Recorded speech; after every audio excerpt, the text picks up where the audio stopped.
What's good, everybody? Happy Friday. Fix this really quick. How's everybody doing? Let me know that you're live in the chat. How did your week go? And more importantly, how is your weekend going to go? It's the 4th of July in just a few days. What are you guys going to be doing? Barbecuing? Nothing? Fireworks? Or what have you? Let me know. Hit me up. All right, we'll let some more people get in here. Let's see. I posted it on Twitter, so we're ready to go. We've got some cool stuff to talk about today, and some not so cool stuff.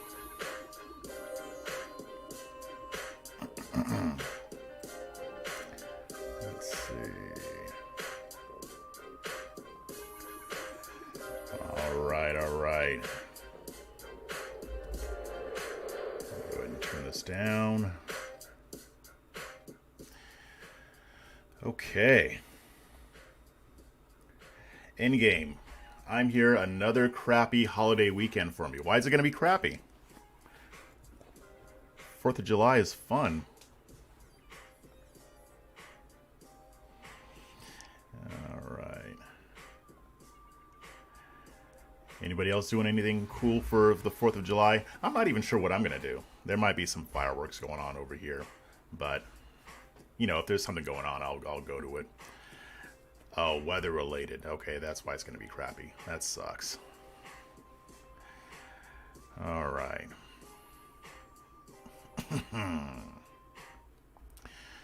So, we've got some stuff to talk about today. Rain. See, I like rain, though.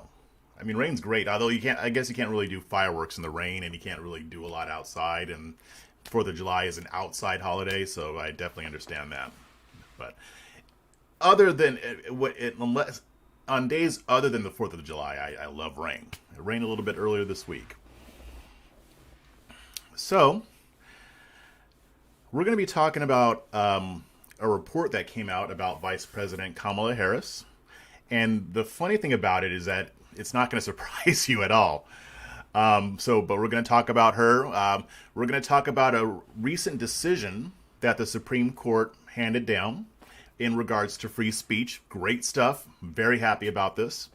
And lastly, we're going to talk about Facebook and their latest attempt to propagandize. They're basically spreading propaganda under the guise of trying to tamp down on extremism. But as I'm going to explain to you, nothing that they're doing has anything to do with dealing with extremism. But before I get into all of that, if you want to support my work, please sign up for my online community at afreshperspective.locals.com. That's afreshperspective.locals.com. If you become a subscriber, you'll get to see content that others don't see. It's only $4.99 per month, just $5, and you get access to everything. And I plan on recording a bunch of stuff over this coming weekend. Also, check out my audio podcast. Again, same name, A Fresh Perspective.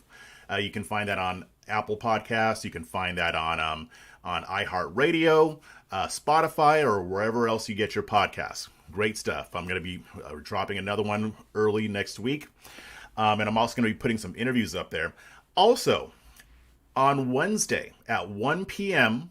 Eastern Standard, I will be interviewing Gabrielle Clark. It'll be a live stream. Now, Gabrielle Clark is filing a lawsuit. She's a mother. She's a black mother who has filed a lawsuit against her school district because a lot of this critical race theory and woke theology that's being pushed in schools, and her son was kind of caught up in that in a really bad way. But I won't spoil too much of it. But stay tuned. I will be tweeting about it. I'll be reminding you guys. But definitely, you want to check that out. It's going to be good. Let's see, any other housekeeping items?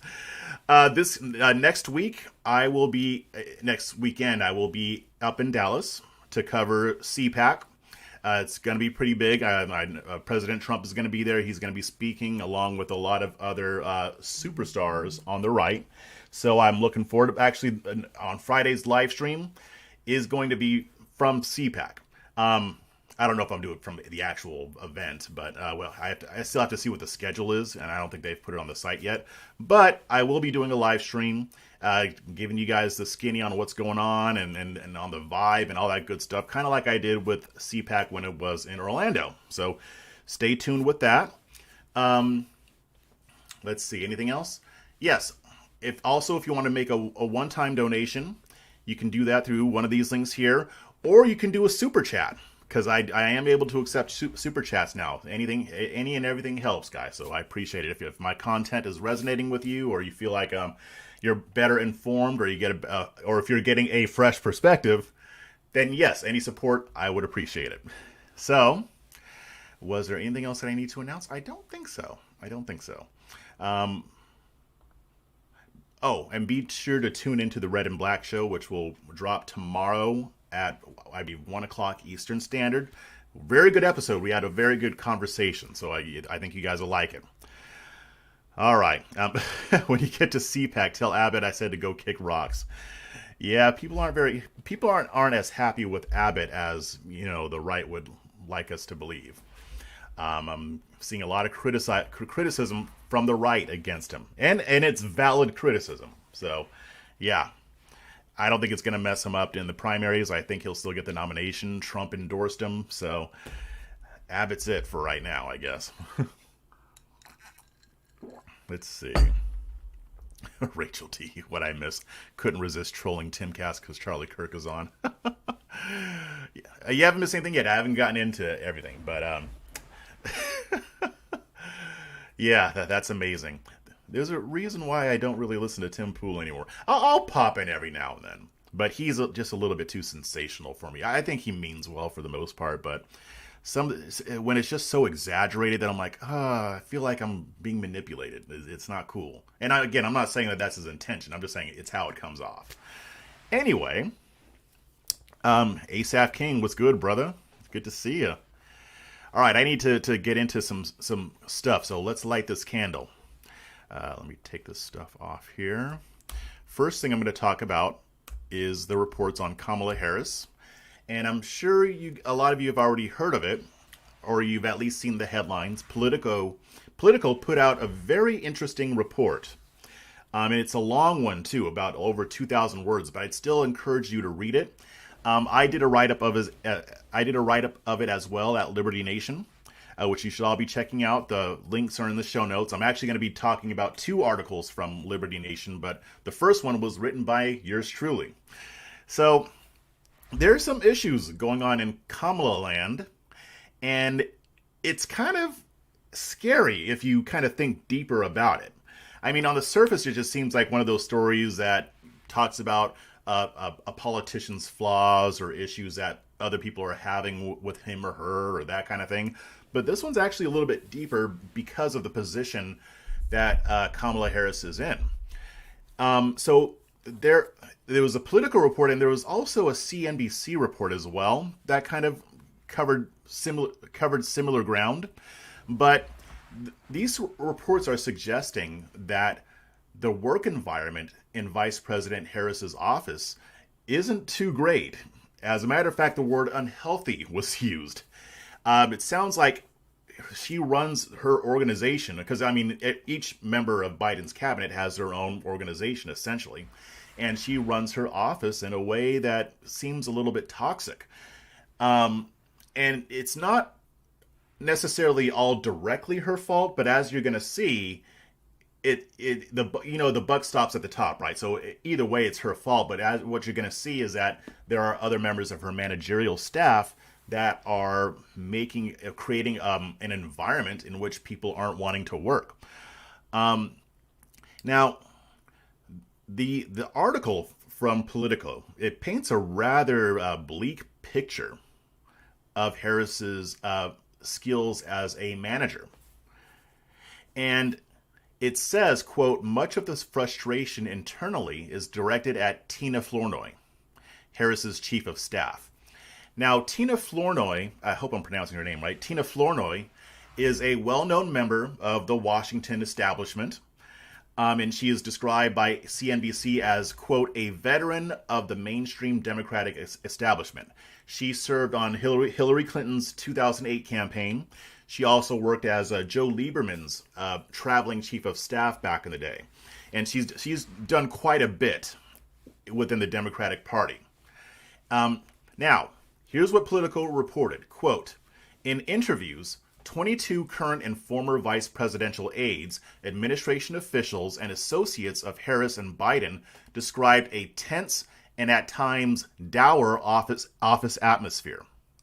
Aides and allies said Flournoy, in an apparent effort to protect Harris, has instead created an insular environment where ideas are ignored or met with harsh dismissals and decisions are dragged out. Often, they said, she refuses to take responsibility for delicate issues and blames staffers for the negative results that ensue. Now, one of the individuals familiar with how Harris handles her office, they described a work environment characterized by short fuses and low morale. This person said, and of course these people are anonymous, right, because they don't want to be retaliated against, but this person said, quote, people are thrown under the bus from the very top. There are short fuses, and it's an abusive environment. It's not a healthy environment, and people often feel mistreated. It's not a place where people feel supported, but a place where people feel treated like shit. And that was actually in the article. The authors of the article, they continue, and they kind of intimate that Flournoy is a little bit overenthusiastic in her role as gatekeeper. She is Kamala Harris's chief of staff. So part of her job is making sure that, Kamala Harris, that she's not allowing people to have access to Harris that are just going to waste her time or they may have some ulterior motives. Her role is a gatekeeper. So that's the role of a chief of staff. So there's not really an issue per se. However, it sounds like Flournoy's, again, they use the word overenthusiastic. It sounds like she might be taking her role too far.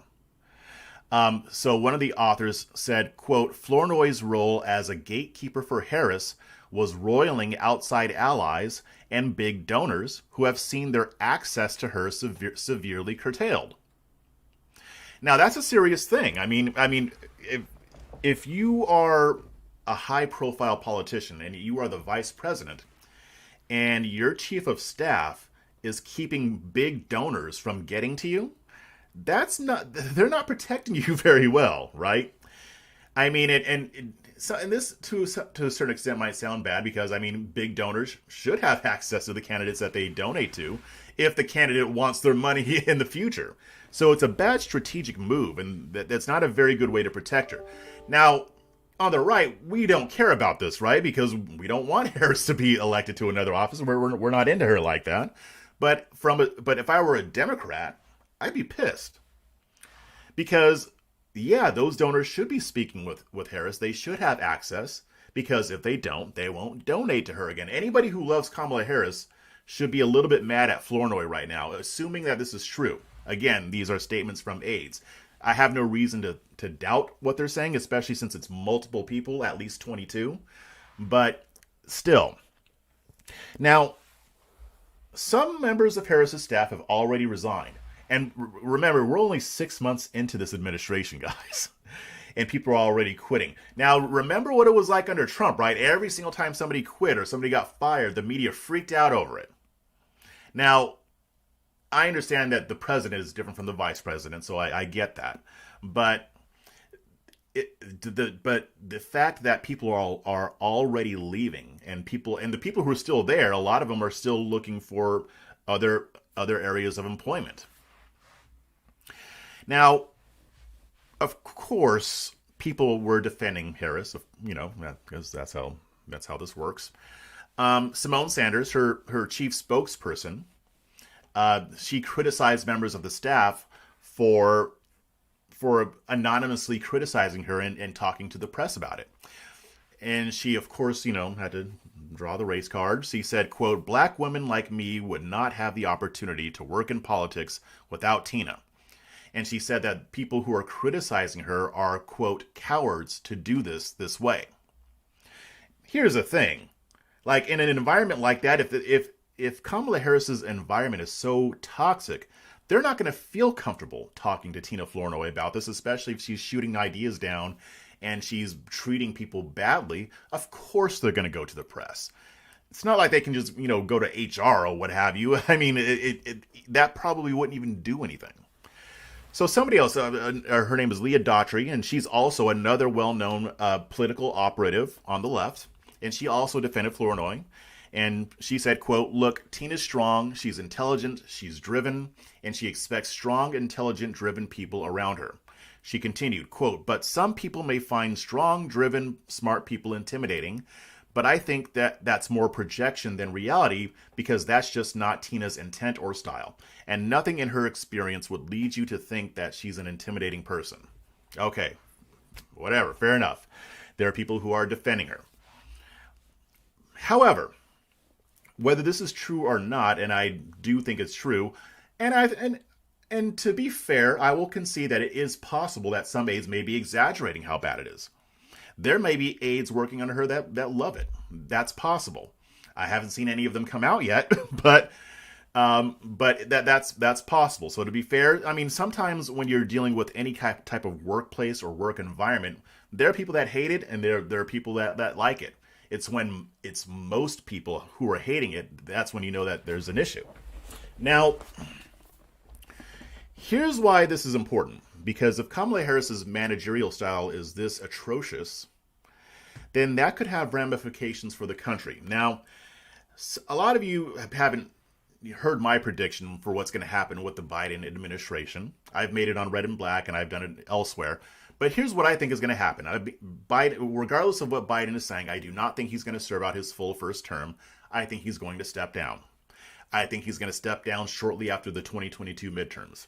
I think he ran to beat Trump. And now that that's happened, I mean, the man's old. I mean, you can obviously see the cognitive decline. I do think that sometimes it's exaggerated by the right, but still, I mean, when you see some of his speeches and some of his press conferences, there's no way to deny that there are issues there, right? So I could see him stepping down, and if he steps down, who takes over? Vice President Kamala Harris. And if she's a shitty manager, that doesn't look good for the country, right? That's not going to help us too much. I mean, again, we saw how they reacted with Trump, right? And Harris is vice president right now, but she will become the standard bearer. Even if Biden were to serve out his rest of the term, she's probably going to be the front runner to run in 2024. Although I will say that at that point it might not matter because she will lose. I think that the Republicans will capture the White House in 2024 unless they do something incredibly stupid. But even if she were to replace him for the last 2 years of his term and she doesn't know how to manage, what is that going to mean for the future of this country? It could be bad. Now, if she only has 2 years, then maybe she won't be able to cause too much damage, but still. And I think it's important that we even look at this issue in general in a broader context, right? We always think of the president as a leader. He's an inspirational figure. But we forget the fact that he's a manager. He's the chief executive of the country, of the federal government. So, and I get that, running a government isn't the same as running a corporation, but a lot of the same principles still apply. He's a manager. And again, there were flaws in Trump's managerial style as well. I'm not going to pretend like that was perfect. But if we have somebody who cultivates a toxic environment in the Oval Office, there could be some consequences for that. And that's kind of what I wanted to bring out of all of this. What do you guys think? Let's see.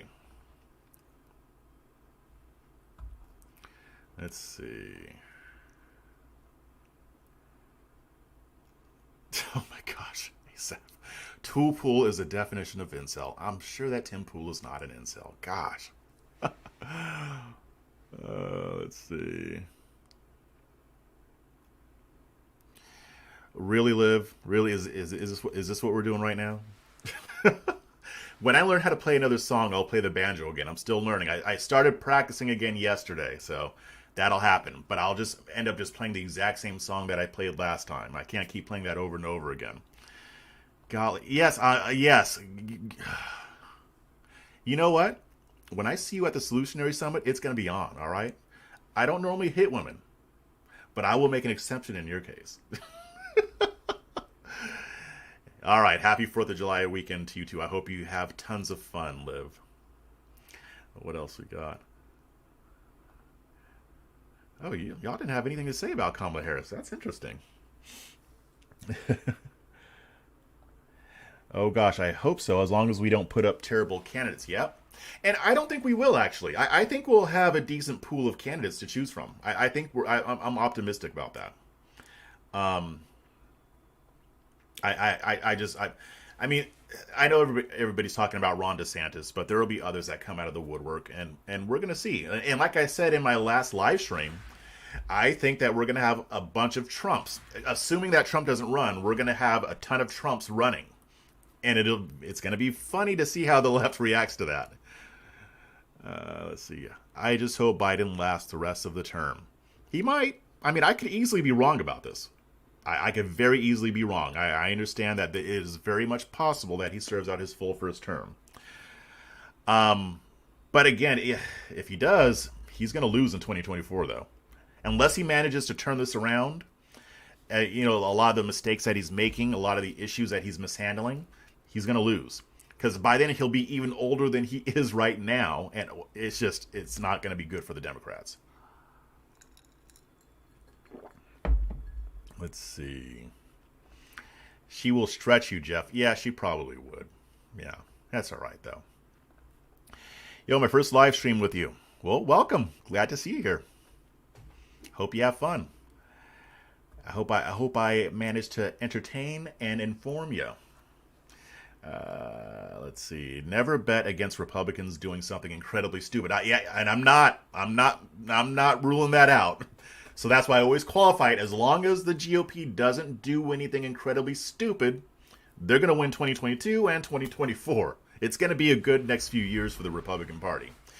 Again, assuming that they don't snatch defeat from the jaws of victory, which is something that they are very good at doing.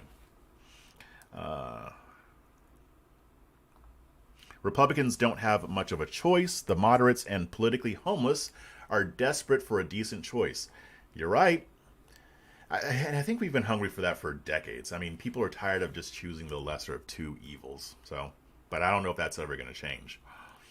All right, let's see what else we got here.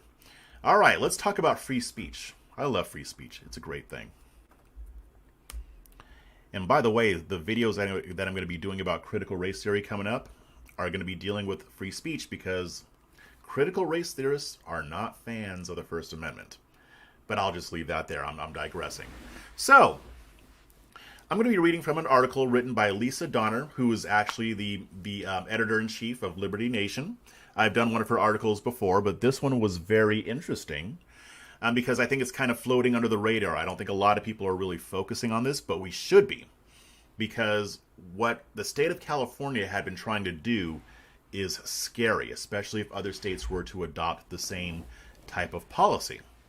So, according to the article, quote, in a 6-3 decision split along ideological lines, the U.S. Supreme Court voted in favor of two conservative organizations that argued the state of California was violating a fundamental right to free speech and association.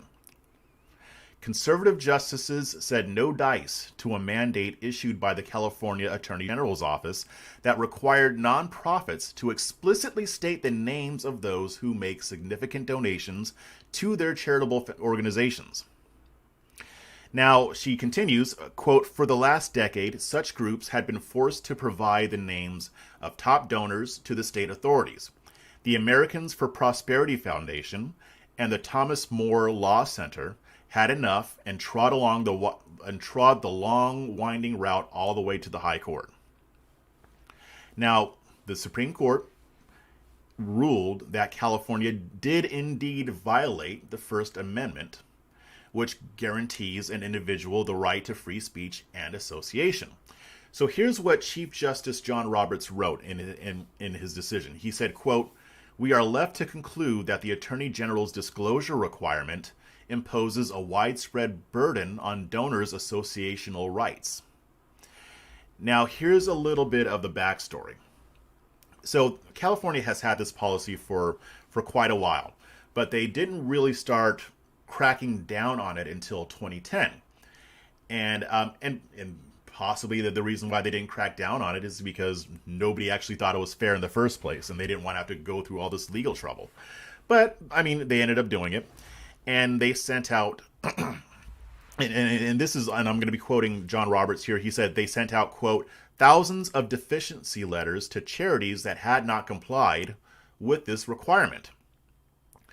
When the nonprofits in the case continued to resist disclosing their contributors' identities, the Attorney General threatened to suspend their registrations and fine their directors and officers." He continues, John Roberts, he says, quote, "The court also determined that the disclosure regime burdened the associational rights of donors.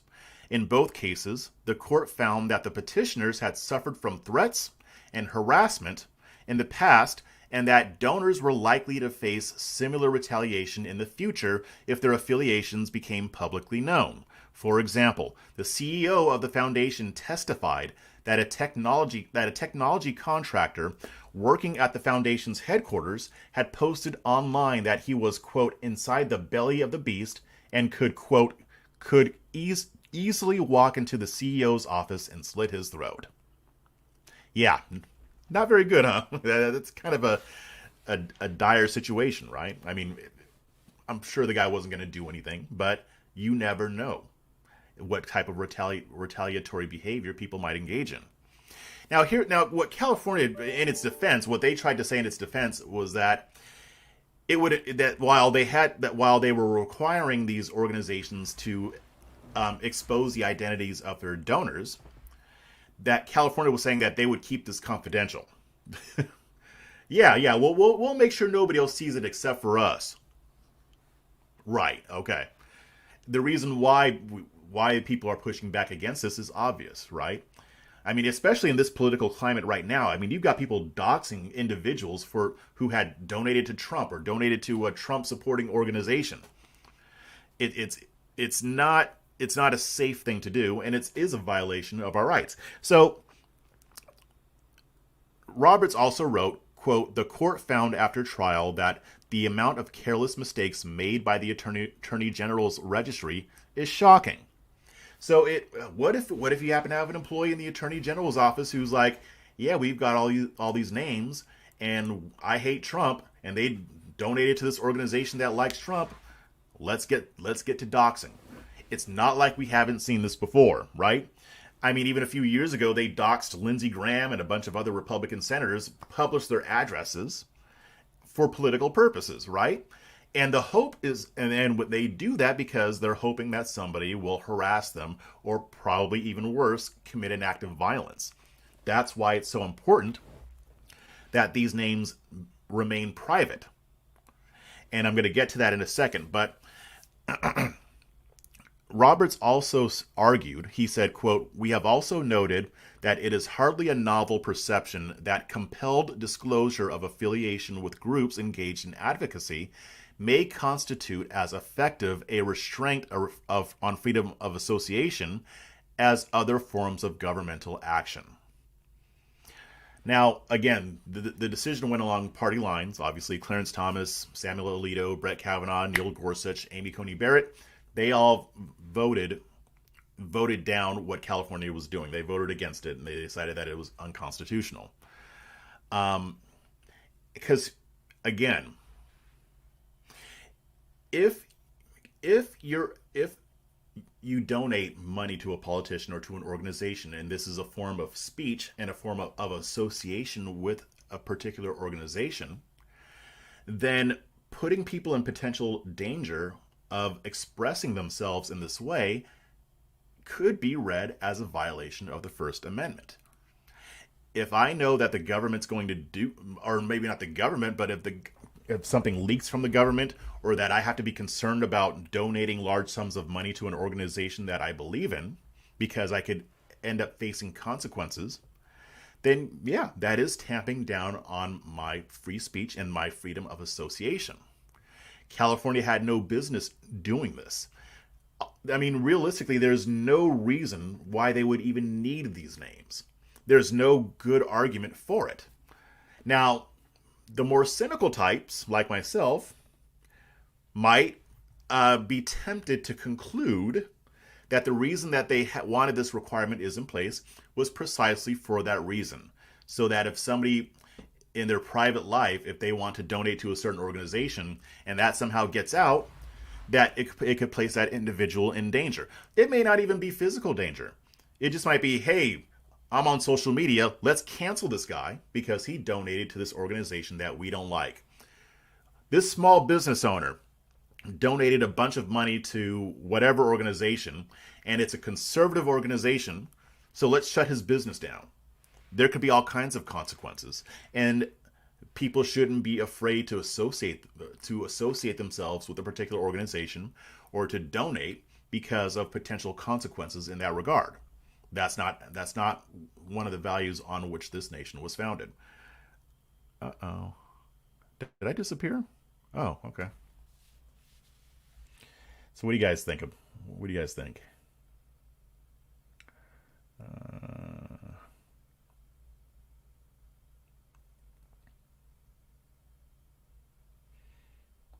If donations are anonymous, how are you supposed to get kickbacks?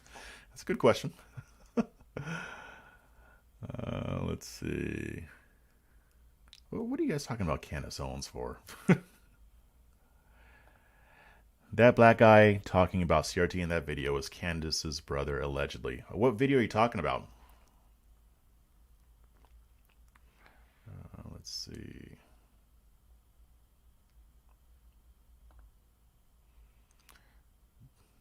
Nice, thank you.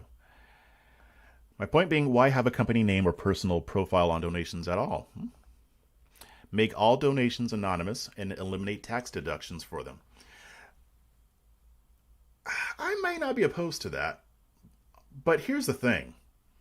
I'm always going to err on the side of less taxes. I'm always going to err on the side of let's have people keep more of their money. So I would be a little bit hesitant to eliminating the tax deductions, because I'd rather people have that than the government. But I mean, I don't see anything wrong with making all donations anonymous, I guess, you know. And here's the thing, if somebody wants to announce that they donated to an organization, they have the right to do that. And hopefully they don't face consequences. But again, it shouldn't be a requirement. Okay, so last topic here. This one is a little bit scary. And you guys can let me know if you think I'm being too tinfoil hat, or because, you know, I'm not the type, if you've noticed in my live streams, I'm not really the type who likes to foment fear. I don't like to elicit fear. I don't like to use fear. If I think something is worth being afraid of, or say being outraged at, I'll say it. But I don't generally like to peddle in that type of stuff because, you know, I'm always calling out other people for doing it. But sometimes I think some things are legitimate, and I think we should be concerned about it.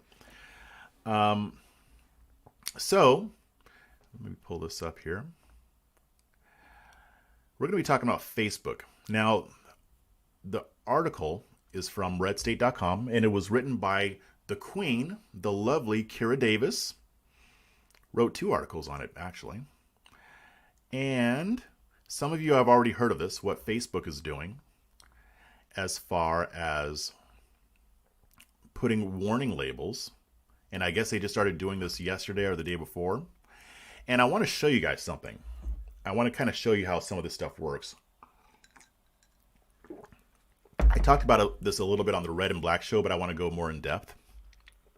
So what's happening is that a lot of people discovered that when they're starting to post on Facebook, or if they're sharing certain types of content, they're starting to get these messages. Now, these messages are ostensibly designed to curb extremism. Now, it's interesting that, at first glance, they don't say what kind of extremism, but I think we kind of know where this is going, right? And so this could be like an issue where you're talking about, say, critical race theory and you're disagreeing with it, or you're sharing a video or an article that disagrees with critical race theory. People have had these messages come up. So this isn't a hypothetical, it's actually happened. Or, if you share other types of conservative content, they're saying this message comes up, and I don't know if you can see it. It says, "Are you concerned that someone you know is becoming an extremist? We care about preventing extremism on Facebook. Others in your situation have received confidential support." So again, this is designed to warn people about the dangers of being radicalized. And there are stories of certain white supremacist groups working to radicalize people, especially online. Now, ISIS is doing this too, but of course they're not going to mention them. But here's what I want to show you. So here's one of the messages. Are you concerned? So my contention here is that this has nothing to do with curbing extremism. I doubt their motives. I doubt the whole motivation behind this. I'm not saying everybody that's involved in this doesn't want to deal with extremism, but I do not believe that this is the intent of this program that Facebook is rolling out. I believe that this is about propagandizing. This is propaganda. This is designed to persuade. This is designed to influence and manipulate. This has nothing to do, again, with trying to tamp down on extremism and trying to prevent people from getting radicalized. Excuse me. So let's go through this. And by the way, I'm saying this as somebody who has studied persuasion and who has studied marketing. My background is in sales. My job was to persuade people every day for the past 10 to 15 years before I became a full-time content creator, which in a sense, I guess I am still persuading, but still, that's neither here nor there. So I've read plenty of books on this topic. I've done a lot of learning, and I know propaganda when I see it. I know persuasion when I see it. This is persuasion. So let's take that first line. Are you concerned that someone you know is becoming an extremist? What's the issue there? What are they doing here? Already they're playing on your emotions. They're trying to make you afraid. They're trying to make you say, well, no, I don't think I know anybody who's an extremist, but what if I do? Well, I mean, what if I am? What if one of my family members is becoming an extremist? I need to know about this. That is the reaction that they're hoping to elicit. Next line. We care about preventing extremism on Facebook. Others in your situation have received confidential support. This is straight out of the playbook, out of persuasion. If you read people like Robert Cialdini, he wrote the book on Influence, Influence, Science, and Practice. I think it might have a different title now, but he is the guy on persuasion. People like him and Scott Adams too, but Robert Cialdini has been teaching about persuasion for decades. He's written plenty of books on it. I think I've read them all. And here's what this is. Now, first, they're positioning themselves. We are people who care about preventing extremism on Facebook. So now it's giving you a solution, because first they made you afraid that you know somebody who's an extremist. But it says others in your situation have received confidential support. So now they're using a concept called social proof. They're saying we have helped other people, and other people have been in this situation where somebody's sharing content that is extremist, and we've helped to deal with it. So this is making the audience feel like, oh, okay, so I'm not the only one who might be concerned about this, or who might suspect that my grandmother is an extremist or what have you. So that's social proof, because we are more likely to accept an idea or to engage in a behavior if we see that other people are doing it as well. It's what's the word? It's like peer pressure. Come on, man, come. Let's go do this. Let's go smoke crack because everybody's doing it, right? That's social proof. That's how it works. Now, the next line says how you can help. After they made you afraid, after they told you that other people are in your situation. Now they're giving you a call to action, how you can help. Hear stories and get advice from people who escaped violent extremist groups. And that link supposedly goes towards an organization that does have people who were former members of hate groups and things of that nature. No problem with that group. I mean, I like that there are groups out there de-radicalizing people. I don't have a problem with that. But when you click on it, and this is what Kira was saying, it talks specifically about right-wing extremism. And that's it. No other type of extremism. Now, I just told you that ISIS is doing the exact same thing that white supremacist groups are doing, trying to radicalize people online. And I know that the FBI came out and said that white nationalist groups are more of a threat right now, which is possible. I mean, they could be politicking, but at the same time, that's not out of the realm of possibility. We've had plenty of attacks over the past 1, 2, 3 decades, so it's not unrealistic. But here's another message that also came up. So this person named Joan M. Cullen, she got this message. She had just gotten it a few minutes before she posted it. And it's, again, look at how it starts. Joan, you may have been exposed to harmful extremist content recently. Fear. Concern. They want her to say, holy crap, I was reading extremist content? I don't want to read extremist content. I don't want to read that stuff. And I don't want people to think that I'm an extremist. Violent groups try to manipulate your anger and disappointment. Now, here's the funny thing about this. It's not that what they're saying is untrue. That statement is true. But it's designed to imply, are violent groups trying to manipulate my anger and disappointment? That article that I just shared came from, I don't know, the Daily Wire, or it came from Red State. Are they part of the problem? Are they trying to manipulate my anger and disappointment? And by the way, this message is coming up for people just sharing regular conservative news articles. And so then it says, you can take action now to protect yourself and others. So by linking the word extremist to a piece of content or a particular website, and again, it's not like these people are sharing content from the Daily Stormer or other neo-Nazi bullshit articles. They're just doing regular content, like Breitbart News and stuff like that. And however you feel about those news sites, you might be on the left and you don't like them, you think they're trash, fine. But you can't say that it's extremist content with a straight face unless you're a liar.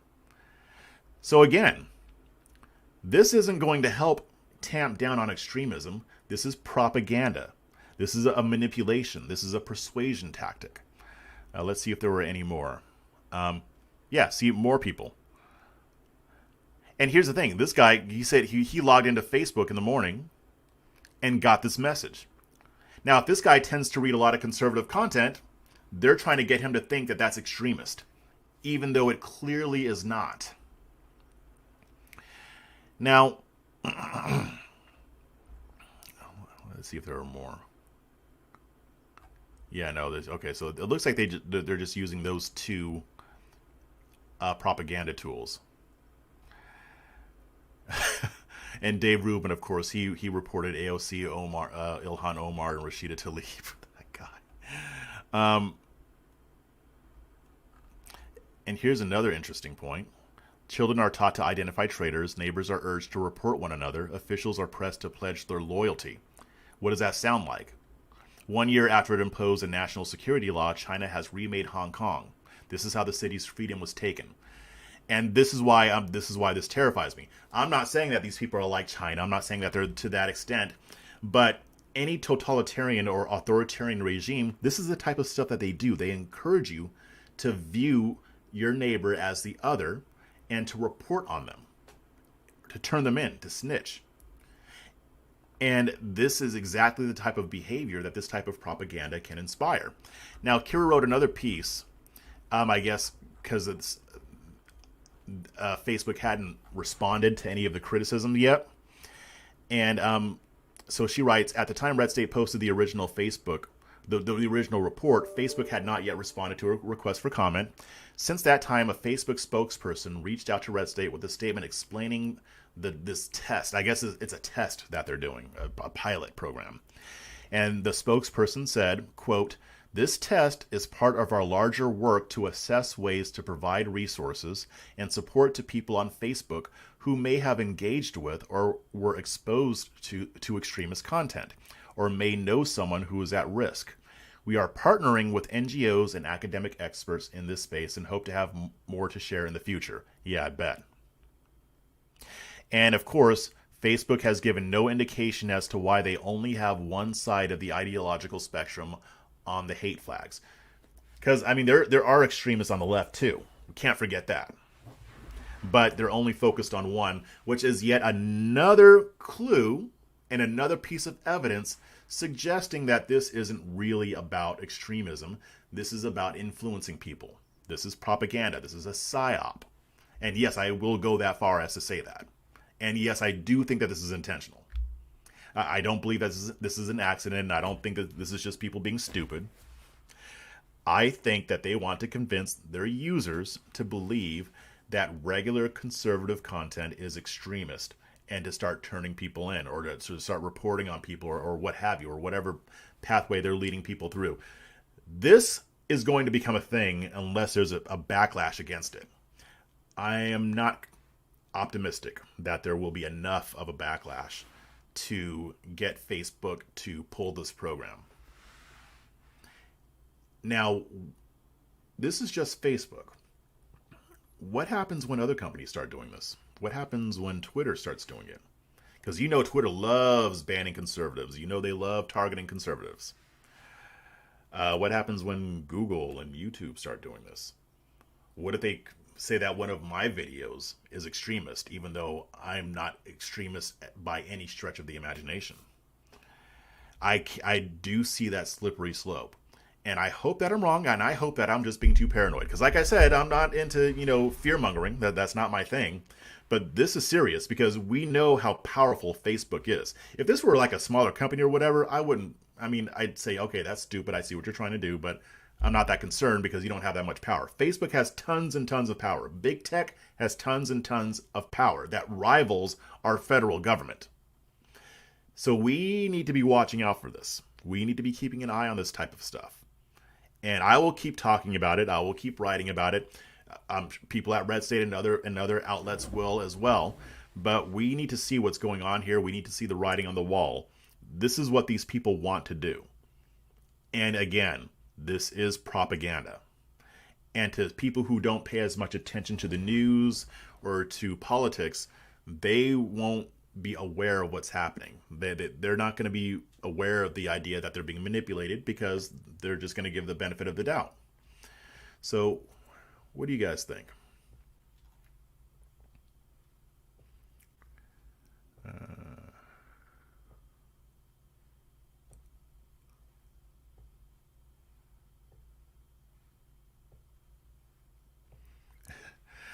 I don't know why more people don't listen to Kira. She's one of the least inflammatory, most gracious commentators I've ever seen.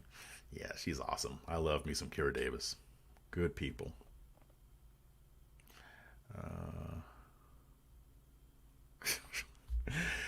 Anyone that says Popeye's chicken sandwich is better than Chick-fil-A, I report them. They're extreme.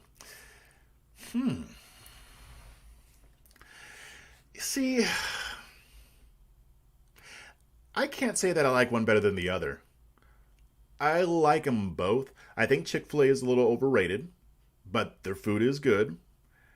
But Popeye's chicken... You know what? I would have to say Chick-fil-A's is better only because it's less greasy. Popeye's chicken sandwich is greasy as hell. And I like it. It tastes wonderful. But that grease. I feel like I'm about to have a heart attack after eating it. Let's see. Let's go smoke crack. Jeff Charles. Yes, you can quote me on that. I said, well, let's all go smoke crack. And I also said that everybody's doing it. These people read 1984 and thought Winston's neighbor's kids were the heroes. Yes.